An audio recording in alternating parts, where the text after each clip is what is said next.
예, 오늘은 2023년 12월 24일 크리스마스 이브입니다. 오늘은 주일이고 교회에서 이제 크리스마스 예배 끝나고 이제, 크리스마스 이브 행사가 있었는데 저는 주일 말씀 듣고 너무나 감동이 되어서 동영상을 제작하기 위해서 이렇게 집에 돌아와서 이렇게 글을 쓰고 영상을 찍고 있습니다. 오늘 정명성 목사가 옥중에서 보내주신 주일 말씀 주제는 사랑과 평화의 크리스마스, 그리고 두 번째 주제는 감사합니다 였습니다. 예, 감사합니다라는 말이 나올 수 없는 그런 상황인데 주제가 감사합니다였습니다. 그래서 이 주제에 맞게 크리스마스의 의미와 그에 얽힌 재밌지만 무시무시한 스케리한 그런 이야기와 또 왜 어떻게 정명성 목사가 감사하다고 하는지에 대해서 말씀드리겠습니다.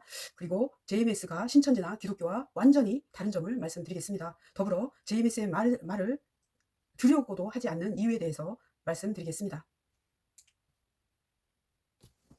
크리스마스는 예수님의 탄신을 축하하는 날입니다. 예수님의 탄생은 온 인류의 사랑과 평화를 가져올 축복이었지만 당시 헤롯 왕은 자기 말고 유대인의 왕이 태어났다는 동방박사들의 말을 듣고 분개해서 당시 2세 미만의 남자 아이들을 싹 다 죽이라는 명령을 내리게 됩니다. 하지만 아기 예수님은 아버지 요셉의 꿈에 애굽으로 피신해 있으라고 하는 예지몽을 꾸고 헤롯 왕이 죽을 때까지 애굽에 피해 있다가 이스라엘 나사렛으로 다시 돌아오게 되십니다.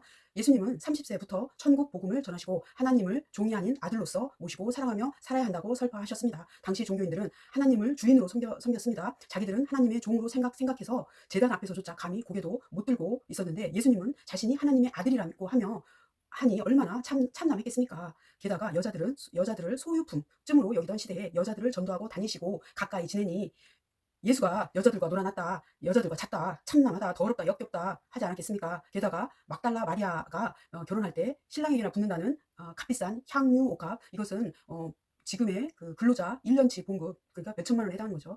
향유 옥합을 예수님께 직접 부어 몸에 발라주는 모습을 사람들이 보고 어찌 생각했겠습니까? 저 정도면 둘이 보통 사이가 아니네, 예수가 여자를 세뇌시켜서 자기 섹스 파트너로 만들었네, 뭐 이렇게 어떤데 저쩐네 하지 않았겠습니까? 자기들의 인식관에서 생각하기 나름이니까요. 특히 자기들이 그렇게 성적으로 문란하게 생활했으면 더 그렇게 생각하게 되죠. 자, 그리 되니 예수님의 12사도 중 한 명인 가룟 유다는 예수님을 은 30에 대제사장과 장로들에게 팔아 넘겼습니다. 그 후 예수님은 민중들에 의해 재판도 제대로 받지 못하고 흉악범보다도 못한 대우, 즉 돌을 던지고 침을 뱉고 욕하고 네가 메시아면 너 자신을 구원해봐라 하는 야유와 모욕을 받았고 적그리스도, 이단, 사이비, 연병, 세상을 소유케 하는 자로 낙인 찍히셨습니다. 그리하여 결국 실오라기조차 걸치지 못하고 그 시대 가장 최대 형벌인 처참한 십자가형을 받아 돌아가셨습니다. 이스라엘 국민들은 예수를 죽이라 외치면서 자기들과 자기의 자손들에게 무죄한 자 예수님의 피를 받겠다고 서슴없이 외쳤습니다. 예수님의 사후 이스라엘은 어찌 되었습니까?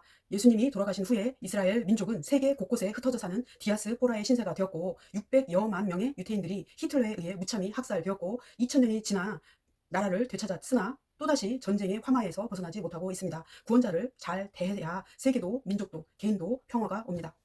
예, 주일 말씀 두 번째 주제가 감사합니다 였습니다. 자, 감사에 대한 말씀이 나오리라고는 생각을 전혀 못했습니다. 선생님께서 정명석 목사께서 자 30년 구형에 23년이라는 판결을 받았습니다. 그러한 분이 어떻게 감사를 할 수 있었는지, 마치 예수님께서 십자가에 매달려 고통을 당하면서도 하나님을 원망치 않고 모든 것을 하나님께 맡기시며 인류의 죄를 위해 기꺼이 몸을 내주신 그러한 모습과 오버랩 되고 데자부 같은 생각이 들었습니다. 자, 왜 감사하다고 하셨는지 말씀을 하셨는데 제가 이렇게 빨리빨리 지나가기 때문에 그러니까 간단히 적어보았습니다. 헐벗고 굶주리고 지옥 고통을 당할 때는 힘들었으나 겪고 나니 세상의 악도 배우고 예수님도 절대자로 모시고 섬기고 절대적 생명길로 가게 되었으니 감사하다는 말씀이었습니다. 그리고 환난, 핍박, 억울함이 커서 힘들지라도 이 고통을 받지 않으면 황금천국 생명의 역사에 그 좁은 길을 통과하지 못하니 지금의 고역도 하늘의 뜻이 있어서 가는 것이니 감사하다고 하신 말씀이었습니다. 예, 이러니 존경하지 않을 수가 없습니다.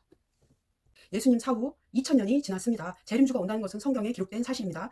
재림주를 누구로 보느냐에 따라 기독교, 신천지, 통일교, 안상홍 증인회 등이 나눠지게 됩니다. 기독교는 예수님이 육신으로 직접 오신다고 생각하고 있고, 신천지는 이만희가 재림주라고 하고, 하나님의 교회에서는 안상홍이 하나님이라고 헛소리하고 그 부인은 성령이라고 하고, 통일교는 문선명이 재림주라고 하는 것입니다. 그러나 JMS는 정명석 목사를 재림주로 보는 게 아니라 예수님이 재림해서 오시는데 영으로 오신다. 이미 예수님은 영으로 재림하셔서 정명석 목사 육신을 쓰고 행하고 있다고 보는 것입니다. 그렇다고 정명석 목사가 예수님이란 말은 결코 아닙니다. 예수님께 하나님의 영이 강림하여 역사하셨듯이 정명석 목사 통해 하나님께서 재림하셔서 역사하신다고 하는 것입니다. 이게 얼마나 이치적이고 논리적입니까?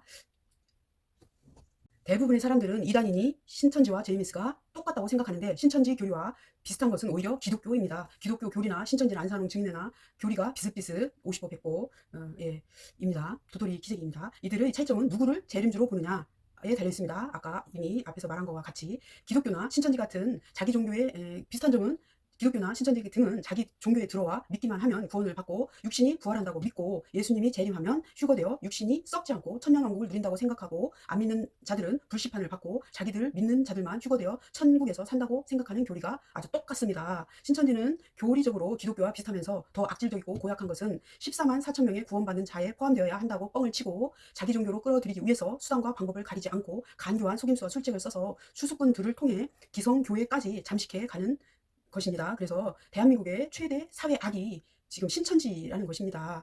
그런데 이 신천지를 지금 윤정권에서는 신천지의 조력을 받고 있기 때문에 정권 자체에서 이 신천지를 보호하고 있는 입장이죠. 기독교 신천지와는 다르게 JMS는 영으로 재림과 휴거가 이루어진다고 여기는 것입니다. 구약시대 하나님을 믿으니 하나님이 직접 올 줄 알았지만, 예수님이라는 육신을 타고 하나님이 나타나셨듯이 지금도 예수님이 재림한다고 생각하지만 예수님은 이미 영으로 재림해서 정명석 목사를 육신으로 쓰고 행하고 있다고 생각하는 것입니다. JMS에서는 구약시대 때는 하나님을 종차원으로 섬기며 제단을 쌓고 제물을 통해 하나님께 나갔지만, 예수님 때는 제물도 필요 없고 자기 자신이 산 제물이 되어 깨끗한 행실과 정성으로 하나님께 자식처럼 대하는 시대를 여셨고, 정명석 목사는 다시 오신 재림주 예수님과 하나님을 신랑으로 모시고 사랑하며 사는 N시대 신부의 역사를 연 것입니다.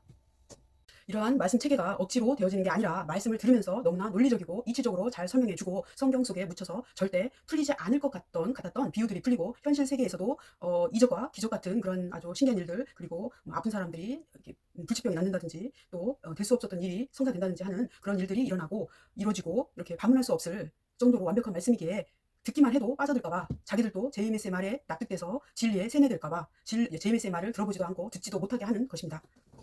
2023년 12월 22일 JMS 정명석 목사에 대한 1심 판결이 있었습니다. 강간도 아니고 준강간, 유사강간이라는 죄목으로 30년이란 엄청난 형량을 구형하더니 재판부는 23년이라는 중형을 선고했습니다. 이 판결을 보고 제가 처음 든 생각은, 검찰과 재판부는 정명석 목사를 죽이고 싶었구나. 2000년 전 예수님처럼.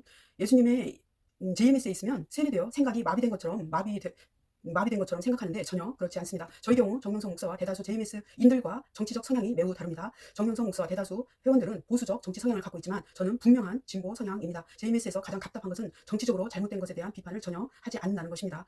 종교가 정치적일 필요는 없는 것이니 저도 그에 대해서 이의는 없습니다만, JMS가 윤석열 검찰 독재 치하에서 고통을 당하면서도 윤석열에게 탄원서를 제출한다느니 하며 옹호 발언을 하고 그런 걸 보면 참으로 안타깝습니다. 이처럼 저는 대다수 JMS와 다르게 윤석열 검찰 독재에 강한 유감을 갖고 있으며, 지금의 사법부도 이 정치 깡패 정권의 하수인이기에 제정신을 못 차리고 공정치 못한 판결을 아무 꺼리낌 없이 내리고 있다고 생각합니다. 그러하기에 저에게 세뇌되었다고 말하는 또는 생각하는 당신이 바로 JMS에 대한 선입관과 오해와 편견으로 세뇌된 것이 분명합니다.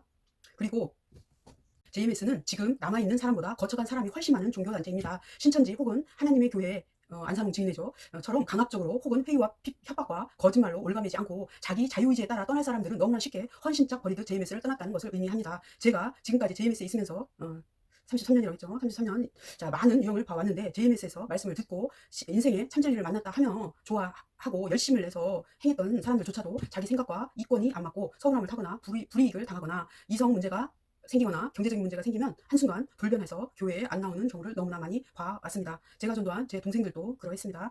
진짜 세뇌되어 골골하고 있는 것은 아직도 조중동의 가짜 뉴스와 방송에 빠져서 윤석열, 김건희를 지지하는 문외한들과 문재인과 이낙연 등 가짜 진보를 분별하지 못하는 모질이들과 신천지와 천공 같은 신천지와 천공을 따르는 맹신자들입니다. 자, 이들은 어떠한 잘못을 해도 어려움을 당하지 않고 다 피해가지 않습니까? 자, 압수수색을 당하고 언론에 질타를 당하고 구속수사와 재판을 당하고 받고 있는 사람들은 대부분 의인들입니다. 요즘 400회 가까이 압수수색을 당하고 2번의 구속수사 위기에 섰던 이재명 대표가 그러하고, 그리고 그의 측근 정진상, 그리고 김용 부원장이 지금 아직도 고초를 당하고 있고, 그리고 또 송영길 아무런 증거도 없고 구속수사할 만한 그런 딱 이유가 전혀 증거가 하나도 없는데 또 불구하고, 혐의가 하나도 없는데도 불구하고 송영길 전 대표가 지금 구속수사를 당하고 있습니다. 그리고 가족면회조차도 이루어지지 못하고, 그러니까 그것도 막고 있습니다. 중세도 아닌데 마녀사냥이 횡행하고 있습니다. 민주공화국 대한민국에서 증거도 없는데 불구하고 여론과 이단 프레임에 갇힌 판사의 자유심증에 의하여 유죄가 선고되다니 참으로 대한민국의 사법부가 얼마나 어이없는 짓을 하고 있는지 알 수가 있습니다. 하기야 뭐 김건희처럼 주가 조작 증거가 아무리 명확해도 소환 조사 한 번 안 하는 것이 지금의 사법부니 오히려 지금 고통받고 유죄받고 유죄 선고 받는 그런 사람들이 더 의인이고 죄 없는 사람이라는 확신이 듭니다. 안 그렇습니까?